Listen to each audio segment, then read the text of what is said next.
For a number of years, SCCA Super Vee competition has been considered the springboard onto Indy cars. But to be competitive in an Indy car, one must be fast on the oval. And we're at Indianapolis Raceway Park for the annual Night Before the 500. Raceway represents a very unique challenge to these drivers because it's a very short racetrack by comparison to what they race on. The track record holder is E.J. Lindsay. He won here last year. He starts on the pole this evening. Starting outside is Robert Groff, and outside the second row is Ken Murillo, the defending champion of the Barber Pro Saab Series. But once again, we have rear-engine cars and full ground effects on a short oval. I'm Gary Lee, and joining us in the booth is Pancho Carter. Pancho, what type of challenge does this racetrack present? It's really challenging for these guys because it's a full ground effects car on a short oval. It is a very, very fast oval, even though it is only 5/8 of a mile around. I think that you're going to see some real exciting action, some drivers that are really going to try to run hard, get some experience for bigger ovals. It's a pleasant night here in Indianapolis. The temperature is 69 degrees, humidity low at 45%, light northeasterly winds 5 to 7 miles per hour, a clear sky, and no chance of rain. This will be the fourth stop for the Super Vees this season. Looking at the point standings after 3 races, Ken Murillo, the defending Pro Saab champion, now leading with 44. Paul Radicic, a former winner this season, has 36. Then Bernard Jourdain, Robert Groff, and E.J. Lindsay. Looking now at the second 5 in the point standings, Mark Smith has 21, as does Stuart Crow. Then it's John Brooks, Steve Wolf, and Mark Dismore, who has a lot of experience on this track in both a midget and also a go-kart at this racing facility on the big 2.5-mile road course. A great crowd on hand this evening. This, of course, a part of a doubleheader with the USAC Jolly Rancher midgets. Pancho, the only serious altercation came earlier this evening during qualifications. Jim Ward had some trouble going into 4. Yeah, it looks as though he spun, didn't get completely spun around, but got the left front corner into the wall and did some damage there, and wasn't able to run that car tonight. And he has made a deal to rent another car for the feature, but here is a look at it again. Simply gets in perhaps a little too hot? It looks like it. The back end got away from him. He tried, like I said, spin it on around, makes contact there with the front and the left side, and actually does some pretty serious damage, it looks like, to it. I know the reflexes would dictate you try to save the car, Pancho, but when the car comes that far around, I suppose you just lock it up and go with the spin. Well, you try to get the car to spin all the way around and not hit anything, but that's not always possible, especially with a ground effects car like this. It's tough to do. Earlier, Gary Lee was down in the pits and compared the Super Vees and the midgets. In years past, the road to Indy was in front-engine competition, such as midgets and sprint cars like this midget here. But now the springboard to Indy seems to be the rear-engine experience, like the SCCA Super Vee. And that is why both the Vees and the midgets are competing tonight in the 43rd annual Night Before the 500 here at Indianapolis Raceway Park. The midget really is a throwback to the midget of 20 or 30 years ago. It hasn't changed all that much. The driver is still in an upright position. The engine's in front. The drive shaft goes down between his legs. The car is a safer race car with the roll cage, the seat belt, and the harness. This particular midget weighs about 900 pounds, has a Volkswagen power plant that produces about 220 horsepower. Now over here is the SCCA Super Vee. It is also powered by a Volkswagen based on the Scirocco or the Golf engine. It turns out about 190 to 200 horsepower. The car itself weighs about 1,100 pounds. The big difference is, in addition to being a rear engine car, it also has full ground effects, just like the big Indy cars. So consequently, despite the fact it weighs more, has less horsepower from the Volkswagen, it can actually tour this oval at about 3 seconds faster than the traditional midget. Now, according to rookie John Andretti, who is about to start his first Indy 500, he has experience in both rear engine and front engine. And he says in the rear engine, he learned to drive. In the front engine, he learned to race. It's a good combination if you're going to Indy. I think to go to Indy, you need to know how to race, and these guys are going to learn some of that tonight with these rear-engine Super Vees. Here now is your starting lineup. E.J. Lindsay starting inside the front row. He won here last year. Outside number 5 is Robert Groff. Moving to row 2 on the inside, car 34 is Mike Smith, part of a brother combination this evening, and Ken Murillo in car 33. In row 3, car 69, Bernard Jourdain from Mexico City, and car number 2, the other brother, Mark Smith. Car number 70, Roberto Quintanilla. Car 48, a driver who likes the ovals, Peter Pittman. Now we move to row 5 on the inside, number 00, Paul Radicic, and number 3, Stuart Crow. Starting on the inside of row 6, number 80 is Steve Thompson, and outside Ben Bartel in car number 6. We move now to row 7. On the inside, car number 21, Dwayne May, and Jim Ward in car number 4, a car that he has leased for this evening following his crash in qualifications. And there's a look at Ken Murillo. He is the defending Pro Saab champion, now leading the point standings after 3 races on the season. Has a good camera shot. The starting grid rolls away. A track, as you said earlier, representing a very unique challenge to these drivers because they do race on the ovals at Milwaukee, at Phoenix, the new track at Nazareth in Pennsylvania, but this is by far the shortest oval these drivers will contest. Well, it certainly is, and it's a very, very fast oval, even though that it is rather short. So I think it's very, very challenging for the drivers, and they're going to have to work very hard tonight to, you know, see who's going to come out on top. This is a very wide racetrack, a very long track in that the turns are long, but the straightaways are not quite as long as what one might anticipate looking down on the racetrack. Well, that's true, and that's what makes it challenging is the fact that you can use different grooves in the corner because of the width of the track, and that's one thing that a driver has an advantage. If he can do that and do very well, then he's going to run up front. The Night Before the 500 is brought to you by Valvoline. Say yes to Valvoline and just say no to drugs. By Volkswagen. We race for the fun of it. Yours. And by Bosch, the platinum plug that makes a difference in your car. This is the 4th stop for the Valvoline Championship for Bosch Volkswagen Super Vee competitors this season.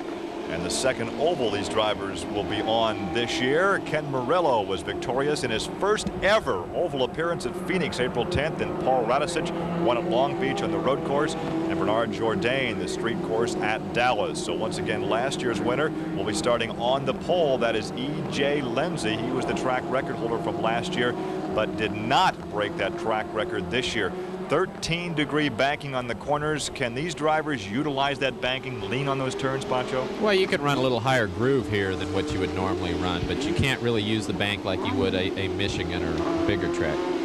There is money to be won, and Ken Murillo in 3 outings has won just over $11,000, not far behind Radisich at $11,100, Bernard Jourdain at $10,300, and there's the money winning for Robert Groff and E.J. Lindsay. We should have the green flag this time by, and how important in an 80-lap race is it to lead early, Pancho? What's the strategy? Well, I think if you want to get out and you want to lead early because you want to control the pace of the race, you don't want to be chasing somebody that's actually outrunning you all the time. So if you can get out in the lead, maybe hold cars up or run your pace and not let the leaders get away, that's the way to do it. Well, E.J. Lindsay has the experience on this short oval. There is the green flag. We are underway, but it was not Lindsay that got the jump. It was Groff getting a good jump and taking the lead. Lindsay will take 2nd position. Murillo in car 33 rides off the 2nd corner in 3rd position. Down the backstretch using a lot of racetrack. And what are the sparks that we're seeing there from Murillo? Well, that's the rubbing blocks on the underneath side of the car. They've got the car set up real low to get the most effect out of the ground effects of the car. And early in the race, they're full of fuel, so they're heavier, and they do bottom out a little bit more. That'll more or less go away as the race goes on, and they get a little lighter on their fuel load. Robert Groff, the 87 Rookie of the Year, 22 years of age, the younger brother of Mike Groff, now leading in car number 5, but he is being contested right now by that green and yellow car of E.J. Lindsay. And now the gap widens just a bit as they negotiate turns 1 and 2. And down a relatively short backstretch headed into turn 3. Well, you can see, Gary, that they're using 2 lanes here. One car on the outer lane that's more comfortable for him. The next driver down 1 lane below. So the track's wide enough you can do that. You can see a car there getting very wide, almost up into the fence coming off the corner. That was Mark Smith, got very close to the wall coming off that 4th corner. They're using a lot of racetrack, and this is one thing that's very difficult. Here it is again coming off the corner, and look how close he is, about 6 inches off that corner, but did not make contact. It is very difficult for these drivers that come up through other forms of competition on road circuits to get acclimated to that hard concrete wall all the way around. It certainly is. It's something not used to coming from road racing, where there are basically no walls other than on some of the street races. Well, your leader continues to be Robert Groff. E.J. Lindsay is 2nd. Then it's Ken Murillo, Mike Smith, and Mark Smith, his brother. More racing from Raceway Park after these messages. Carter back for the Night Before the 500, featuring the Super Vees from Indianapolis Raceway Park. The battle continues. That is Ken Murillo in car 33, Mark Smith in car 34. They are battling for 3rd position right now, about a car length between the two.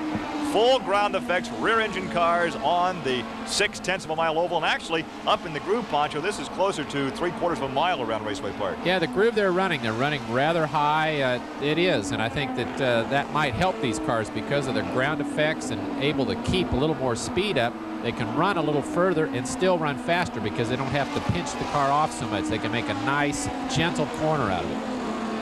Good look at Ken Murillo there, who has won earlier this season at Phoenix in his first ever start on an oval. He is a defending Barber Pro Saab champion from a year ago, driving now in 3rd position, car 33. You've won your share of midget and sprint car races on this track. This track is deceivingly fast. Well, it certainly is. It's very, very fast. And as you can see, the leaders here, they're coming up on some lap traffic now. And, you know, I just can't imagine a ground effect Super V type car running here because they should be even faster than a midget or a sprint car. Well, they are about 2 or 3 seconds faster than a midget or sprint car as they go by Jim Ward in the red number 4. That is the car that he leased for this evening following his accident during qualifying. And now Lindsay has moved right up on the rear wing of Robert Groff. Groff using a higher groove through 1 and 2. Hey, he's probably doing that to try and conserve the tires. This is a rather long race, and I think that he wants to control the pace. He wants to be the car that they have to beat. And I think by doing that and more or less making everybody work harder on their tires and to try and get by, he's making them use their equipment up. It's a very, very smart race on his half. And it looks like as the leaders were lapping Jim Ward, those that were running 3rd and 4th begin to close that gap down, as now we see Ken Murillo in 3rd, Mike Smith in 4th. They begin to close in on the first 2. It looks like maybe Robert's going to have to pick his pace up a little bit. He's maybe holding him back just enough to make it a close race, but he wants to make sure that he doesn't get past here and then have to work and do just the opposite and have to use his car up to get back up front. This is the 4th stop of the season for the Super Vees, and they have now 4 races coming up in 5 weeks. And some of the competitors elected to bypass this race, and I think primarily because of the hectic schedule, and also they really don't like racing against that concrete wall. Well, I think it's true. It's similar to a street race in the fact that you do have the concrete wall, but it's much, much faster than any street race track. And the concrete wall is very unforgiving, so if you would make a minor mistake, you could get into the wall, severely damage your car, not be able to run the rest of the races or the next upcoming race. There's a good battle for 3rd position right there as Mike Smith continues to look to the inside, bobbles just a bit, but he looks down to the inside but cannot make the pass of Ken Murillo. No, he's trying very hard, as is E.J. Lindsay here. In fact, he's making a move right now on the bottom, but as you can see, Robert Groff has just a nice groove up there on the top, and it's not letting anybody get by. How much does the track flatten out on that low apron? If you get way down low, it does flatten out quite a bit, but it's a shorter way around on the bottom, but it's also a tighter radius for the corner, so it makes you have to work the car a lot harder down there. And I think that's one thing that these drivers are finding out. The cars don't work quite as well down in the low part as they do up higher, where it is banked just a little bit more. Well, looks like E.J. Lindsay will make the move to the inside, and we could have a new leader. There it is, car number 10. The yellow and green Lindsay car moves out in front, dropping Groff to 2nd. And now they begin to bunch up behind Groff.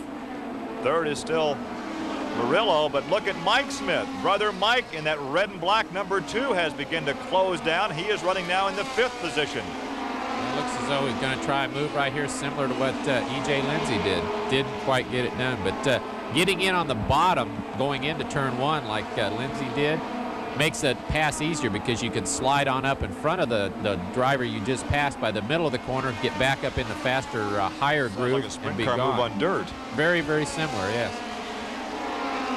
Now, earlier you made a comment about the leader holding up the others. It is possible. Here we have Mark Smith almost hitting the fence again. I mean, it's called the gray stuff. He's really flirting with the concrete. It's amazing that he hasn't hit the fence yet tonight. When Groff was leading earlier, I started to say, Pancho, you made the comment that he might be holding up the others. In fact, the leader could be running slower than the guy running 2nd or 3rd. Well, that's true. I'm not so sure that's the case here with Robert Groff. It looks as though he's not able to stay with E.J. Lindsay, but he might be running his own race and conserving his own car for later on. That was Dwayne May in car 21 being put a lap down by Lindsay. So now we have some traffic to contend with. And it looks like Murillo is going to use that traffic to move into 2nd position. He does, makes a move to the low side, and he takes 2nd position. He certainly does, and it looks like Robert Groff just can't seem to get his car working real good down on the bottom. He's not even trying to make a lap this car. He's got Mike Smith went by now, and it's just it looks as though he's content to run that groove, but can't seem to run any faster. Well, there goes Smith on the low side of Dwayne May, and he puts Dwayne a lap back. Now he has a clear track to set sail for the driver running in second position, and that will be Ken Murillo. So there is a look now at fourth spot. Yeah, there is Groff in fourth, but there is Smith right behind him in fifth. Right. Robert Groff looks as though he's really starting to fall off the pace now. He's not able to get by the lap car, and everybody's just going on by. He must be experiencing a problem that showed up earlier on when I thought he was more or less holding everybody back to run his pace, but he's definitely falling off now. Well, it could be chassis, it could be horsepower, a combination of both. Car number 69, Bernard Jourdain, had his first victory of the season at Dallas. He is 10th in the 87 points last year out of Mexico, and there is a move to the inside as they put Dwayne May a lap down. Car number 2, that is Mark Smith. Here we have looks like a battle for the lead up here with E.J. Lindsay and. Oh, look at those two! Did they get together? Oh, it was close, almost rough. That looks like a midget or a sprint car move. You're not supposed to do that with these kind of race cars, Pancho. Well, you can see he's got kind of hung up behind some lap traffic there. The leader is, and here comes your second place car right up there. Exchanging paint? Yeah, that's NASCAR style. Let him know he's there, I think. He knew he was there. Excellent race going on now as they're trying to work their way through the lap traffic. That's one aspect of oval tracking that we don't see as much in the road course racing, and that is the traffic aspect. They have to work the traffic lap after lap. Well, they certainly do, and it's harder on an oval to work the traffic because you can't just get a run off the driver on the previous corner and outbrake him going into the next one. Here, you've got to keep your momentum up. When you get hung up behind somebody, you're in trouble. As you can see here, look at this, 3 wide going into turn 1, Pancho, and there is Lindsay in the middle. And there is a pass for the lead. Murillo sticks his nose out, has the lead only momentarily, and here comes Lindsay back. Yeah, he's decided he's going to get ahead of this lap car right now. It's holding him up just a little bit too much. He could lose the lead, but there's some real close, really good racing going on right now. And here comes Smith in car 34. So your first 3 are right together on the racetrack as the sparks continue to fly. Your leader is Lindsay, Murillo is second, and Smith is third. This has indeed been a springboard for a number of IndyCar drivers. In fact, 13 starters in tomorrow's Indianapolis 500 have come from this form of racing.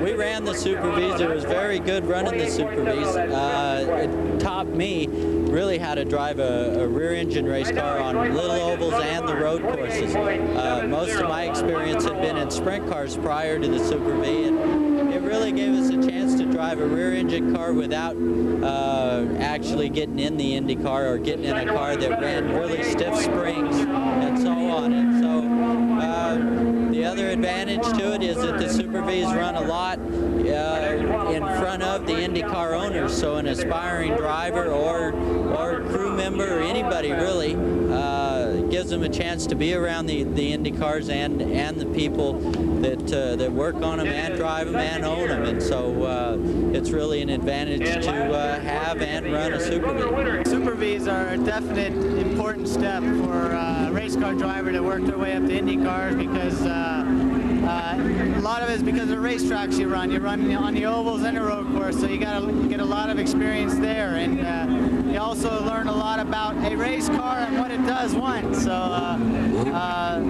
you know, it's a very important step. It's a really competitive class. You know, if you can do good there, you're beating some really good drivers. So it kind of proves yourself. You know yourself that you can do well because it's real competitive. We're seeing some great competition tonight here at Indianapolis Raceway Park. Lindsay continues to lead. Ken Murillo and Robert Groff rounding out the top 3. More from Raceway Park after these messages.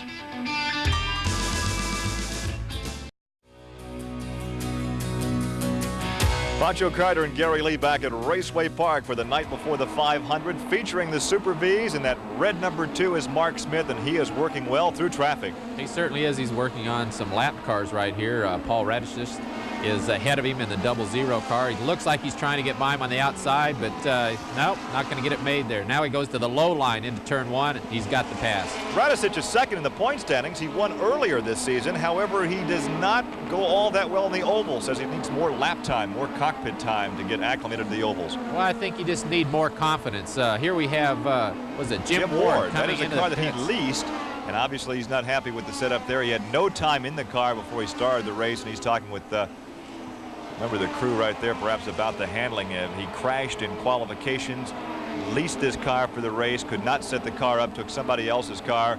And that is Kenny Johnson, a former Super Vee champion right there, talking with him, but the race is over for Jim Ward. Guess they must have decided it just wasn't to be after crashing and qualifying, renting a car, and just not being competitive tonight. Smith on the inside, car 34, trying to make a move on Murillo in car 33. Well, he certainly is trying hard. He's going to try and take advantage of the lap car ahead of him and maybe get him, you know, Murillo blocked in a little bit and make a pass here any corner now. Well, that is Stuart Crow about to be placed a lap down in that white and yellow number 3. And right now they are trying to use traffic. There goes Smith to the inside. He has plenty of room down there, a couple of grooves to run, but right now they like that higher side. Well, if nothing else, by sticking his nose down here, he keeps him worried about the low line. And, you know, there he goes again. He's down almost. He's almost at the apron there. Yeah, he's really low, down wheel to wheel now. We'll see if he can keep that line and keep some horsepower up and some straightaway speed. But as you can see, the higher line gives you a little more straightaway speed, and you just can't get it done. And Murillo hangs on, but if he goes too low to that apron where the track flattens out, won't he lose the ground effects? Well, it'll upset it momentarily, but the ground effects will work no matter if it's banked or on a flat surface. It's just, you know, a tighter corner down there on the bottom. He's got to work harder. The tires have to work harder. As you can see here on the straightaway, the momentum of the higher line can keep you ahead of the lower car. Well, he has him momentarily. Yeah, he does. And there's him. that sprint car moving about sliding up in front of him. Yeah, he took the low line getting in, but then went ahead and slid up in front of him, and that's the way you need to do it, because especially in this type of car, it takes away some of the ground effects because you have spoiled air as you slide up in front of the car that you just passed. Well, there is a look at your leader, car number 10. He led this race and won this race last year after setting a track record, E.J. Lindsay. Looks like they're all drifting pretty wide. They're coming off of turn 2, though, Gary. It's you know, they're using up all the racetrack, and I'm sure as it's getting on in the race, the tires are starting to lose some of their effectiveness and aren't quite as good as they were at the start. There's a look at Smith, who is riding in second position now, car 34. He is a 22-year-old student at the University of Washington who says he'd like to enroll in the Air Force Academy and perhaps fly jets. And if he can do that, he might have to curtail his racing career to go a little faster in something else. I'm sure the Air Force wouldn't be too thrilled about one of their jet jockeys out driving race cars on his off weekends or whatever. But I think that, you know, just be able to go to the Air Force Academy is quite an honor. So I think that's great that he has that kind of ambition. Well, the winner here 1 year ago, he set the track record that night. In fact, the fastest lap ever turned on this oval that has seen stock car racing, midget racing, sprint car racing. But the Super Vee is the fastest, and all of a sudden that gap begins to close down between first and second. There is Smith in second, and he is closing in on Lindsay. He certainly is. He's got by lap traffic that had him separated, and he's really setting sail on Lindsay right now. Well, there are the results from 1988 so far for Mike, a 17th and an 8th, his second ride out. But now he's closed down, and we may have a battle for the lead. Ensuing going into turn 1. How much do these cars slide on this track with the ground effects? Not very much because of the ground effects and the amount of downforce they get. You won't see very much sliding. Once the car does start to slide, you lose a lot of the ground effects with any type of ground effect car. And when that happens, you just no longer can maintain much control of the car.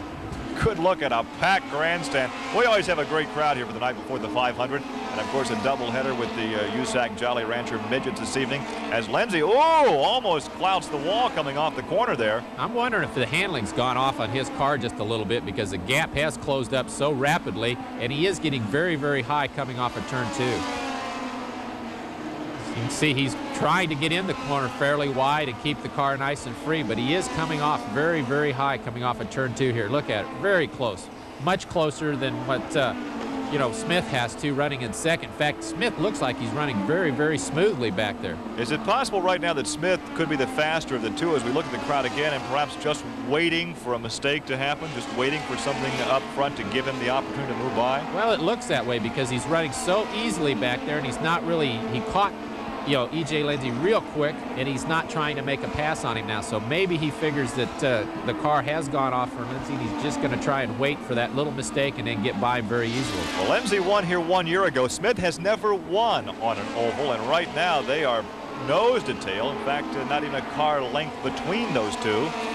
Yeah, it looks like he may set him up now coming down the backstretch. Yeah, you can see how he's been running that higher line and getting his momentum build up. Now he tries to pass on the bottom once he has a little speed build up. We'll see if he can get by him here. But can he hold that groove without sliding up into him? Well, he maintains it now. He slides up behind him going into the first turn. Yeah. You can see how he's still running that real high free line, and it makes that more or less slingshot move going into turn 3 the lap before. And I think he's going to try and probably do the same thing again. He doesn't want to use up his car too early in the race.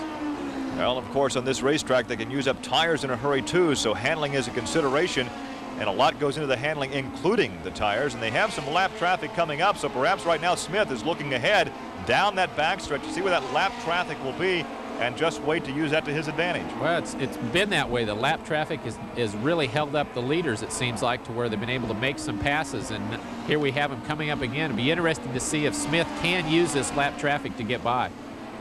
Oh, and he chops him off going to the first turn. And now we take a look at the leaders from Indianapolis Raceway Park on a very pleasant Saturday night. E.J. Lindsey continues to lead. Mike Smith and Ken Murillo is in third. We have a lot more coming your way from Raceway Park. Stay with us. Pancho Carter and Gary Lee back for some more great racing from Indianapolis Raceway Park, and the battle continues for the lead. It looks as though Mike Smith is hanging right in there. I think he has a faster car, but he just can't seem to get by E.J. Lindsey right now. Well, of course, when you're leading, you can use a whole lot of racetrack, make that car real wide. Well, you certainly can, and this track is wide enough, though. There's enough there that with the lap traffic coming up, here we have, he's trying the low line, getting into turn 1. Oh, they almost got together, but he made the pass, and look at Lindsey, got very sideways coming off that corner. Certainly did. I think he tried to get in a little harder than what Mike Smith did, but Smith definitely had the line getting in the corner and just more or less blew right by him. Well, they pull up behind Groff, and there is the fan club for Smith right there, all wearing green, an unlucky color in racing. But look at Groff. Groff at one time was our leader, but obviously he's fallen well off the pace and about to be lapped by your leader, Mike Smith. Certainly has. It looks though now as though Mike Smith is just going to stretch out his lead. He's running very, very easily, very comfortably with his car, and in fact you can see there he's really pulling away right now from E.J. Lindsey. Well, so apparently he has the fastest car on the track right now, and he's making it work to his advantage. He definitely has an advantage. His car is working very, very good. These are full ground effects cars, and Gary Lee had a chance to find out what ground effects is all about. In SCCA Super Vee competition, when we talk about skirts in the pit area, we're not talking about females. We're talking of these flanges right here that attach to the bottom of the side pod. This is a full ground effects car, which means that the air comes in the front, is compressed down here, and then shoots out the back. As the air increases its speed out the back, it creates downforce, a suction. It actually holds the car to the racing surface. And these skirts are to keep the air in those tunnels. Back racing here at Raceway Park, and here we have Mark Smith in 6th place right now. His car just doesn't seem to be handling as well as it was earlier. As you can see, he's very, very high in the middle of the corner there. Almost into the he's fence. up in the gray matter up there, up in the marbles. Yeah, that's a place you don't want to be. But he hangs on, though, and didn't look like he lost too much in the way of momentum. Not really. He's running a real, real high, wide line, but the car just doesn't look real stable up there. As you can see, the track's real dirty up there, too, from a lot of the scrubbed off rubber and just the dirt and dust that gets pushed up there by the other cars. You're not supposed to fight one of these cars like you would a midget or a sprint car at this racetrack, but how physically demanding is this type of racing? Well, it would have to be, because these cars are cornering most of the time, and that's where most of the load on the driver is in the corner, because you've got to hold yourself up, and your head is trying to be thrown out of the race car. So without long straightaways to rest on, this is a very, very physically demanding track. But he is being very alert and hanging on, because he has spent most of the race up within 3 or 4 inches of that concrete wall. Well, he certainly has, and it's a lot of times you can do that all day long, but if fatigue sets in and you start to think you can still keep running up there, chances are that concrete wall will jump out and grab you. Well, like his brother, Mark is also a college student. He attends the University of Oregon. He is 21 years old and plans a racing career. And as we talked about one, there is the other brother, car 34. That is Mike Smith from the University of Washington. who began his racing career in go-karts, and that's a great place for a lot of folks to start. Well, it certainly is. And you can see here, E.J. Lindsey in second place is quite a ways behind Mike Smith there, as he's just pulling right away. There you can see the interval as the camera stays on the one angle, and boy, he's really stretching out almost the whole straightaway now. Lindsey, a restaurateur from Chicago when he is not driving, so obviously he never goes hungry. And there's a look at your leader right there, car 34. Mike Smith continues to dominate.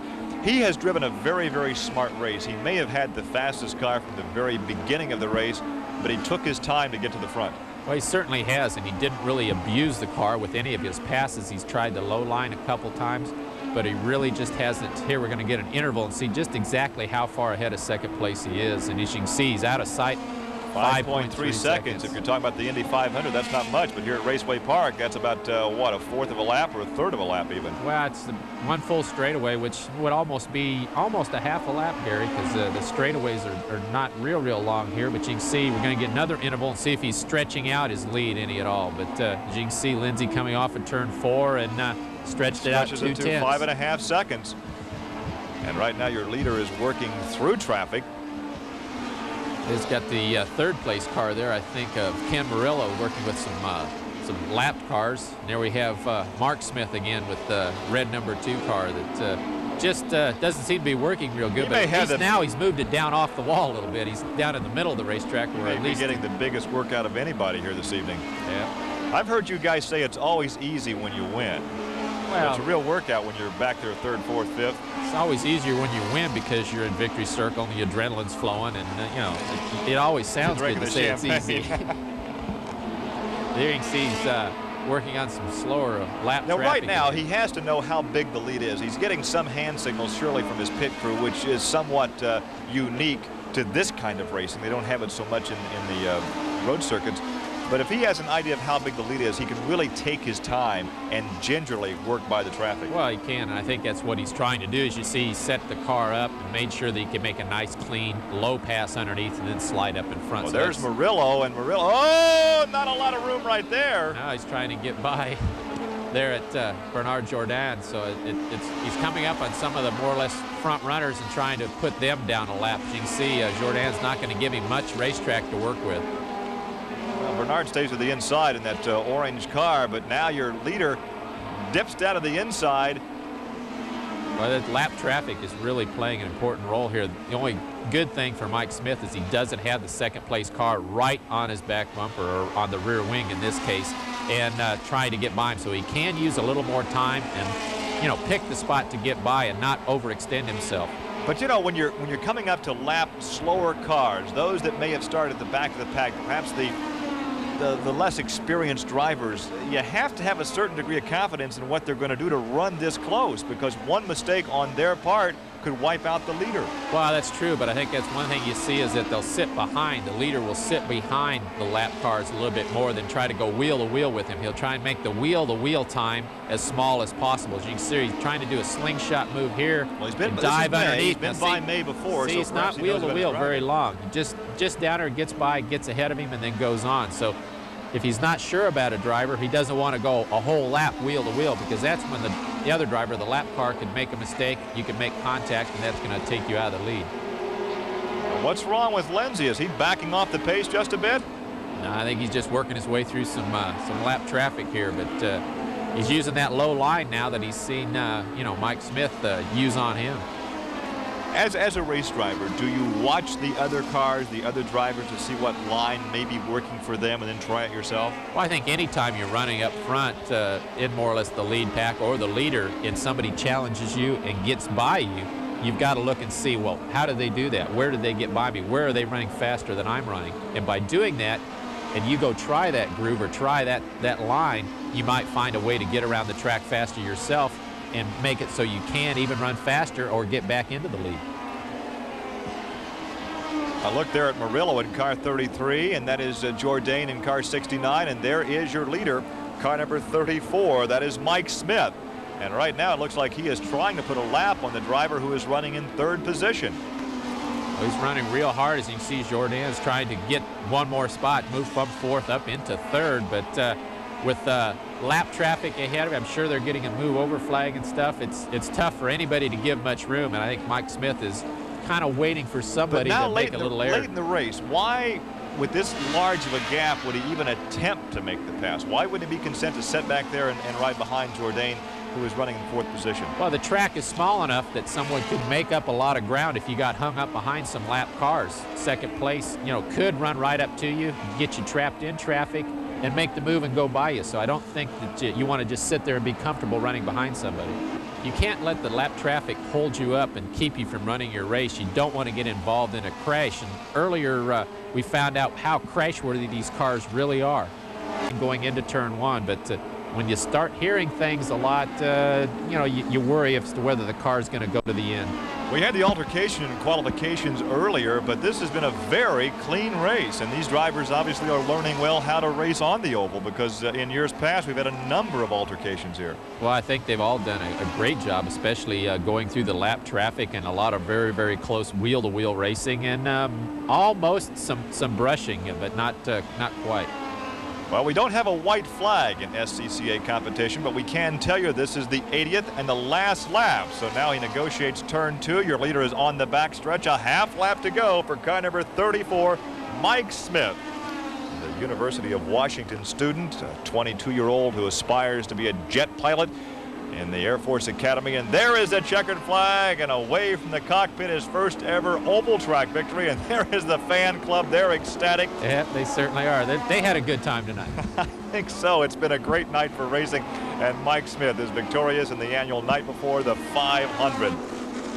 Well, we still have the USAC Jolly Rancher Midgets, and that will make an exciting program for the race fans here at Raceway Park. And there are some waves. Second place, Lindsay in the green and yellow car. He was victorious a year ago, so he drops back 1 position. And there is car number 2. That is Mark Smith going by, and he's had a wild ride throughout the evening. He was like driving on an ice skating rink. Well, I thought for a while he might have thought this was a dirt track at Eldora, where you run very, very wide, next to the fence like that. At Eldora. But he definitely ran a very high, wide line. But here we have the winner, Mike Smith, in victory lane there. He's starting to get out of the car after what appeared to be a pretty tough evening for him. It appeared to be a very smart race, though. It's easy to go back and digest what has transpired and talk about it in retrospect. But going back, he drove a smart race. He obviously had a very fast car, but he didn't go to the head of the pack immediately. He let the race sort itself out. Yeah, he certainly did, and you could see by the way he finished as far ahead of second place as he did that he did drive a very, very smart race, and he doesn't look too worse for wear right there either. So apparently he was in good shape, and like I said, ran a very good race. Is this his fan club or his entire family? He brought the entire family with him. I think they yell for everybody. I'm not sure. Well, you said he looks fresh. When you win a race, you're never tired. You try not to be anyway. You don't want to look tired in the winner's circle. And he peels his helmet off, his first ever SCCA Super Vee victory. Mike Smith will be back with the race summary after these messages. Stay with us.